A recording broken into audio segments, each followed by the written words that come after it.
Sveiki, aš Nerijus Kesminas, Karolio Tiškevičiaus nėra, jis vis dar atostogauja, todėl šiandien kvailišių prikalbėsiu aš vienas. Grįšime po to jau kartu ir aptarinėsime viską daug rimčiau. Šiandien tiesiog bandysiu spėlioti trečią turą, nežinodamas antro turo rezultatų, nevertinkite to rimtai. Ir be abejo, mes turime kanalą, mes turime Facebooką, mes turime Instagramą ir TikToką, visur galite sekti ir visur galite sužinoti, ką mes su Karoliu apie tai manome. Tai be didesnių analizių ir paaiškinimų tiesiog prasibėgame grupės. Startas sekmadienį, ten mes turėsime A grupę, manyčiau, kad Vokietija, Šveicarija 1-1, Vengrija, Škotija irgi turėtų būti kova ir irgi 1-1. B grupė, aišku, kroatams ir albanams reikės labiau negu ispanams ir italams, todėl kovą galima prognozuoti, bet vis dėlto Ispanija, Albanija 2-1, Italija, Kroatija 1-1.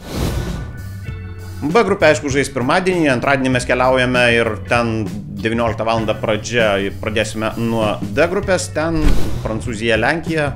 Gerai, tegul būna 1-1 ir Nyderlandai, Austrija, leiskime Olandams laimėti 2-0.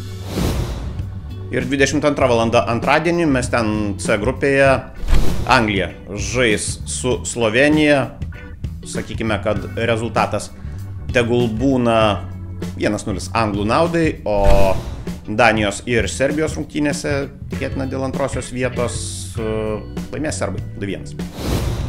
E grupė, 19 val. Trečiadienis, tai yra paskutinė šio etapo diena. Ten slovakai finišuoja rungtynėmis su rumunais, prognozuočiau lygiasias galbūt 1-1. Ir Belgijos Ukrainos rungtynėse paimkime sensaciją, ukrainiečiai laimės 1-0. Na ir F grupė visiškas finišas, ten Sakartvelas, Portugalija.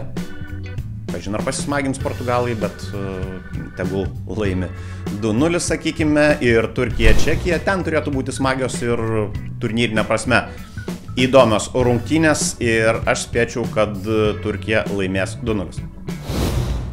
Tai tiek šį kartą apie tai, kas galimai bus tose grupėse. Po to iš karto mes grįšime jau su Karoliu, tikiuosi, kad jis žiūri futbolą ir grįš pasisėmęs naujų idėjų, o jūs prenumeruokite mano kanalą, sekite žinias, visą čempionatą mes būsime su jumis.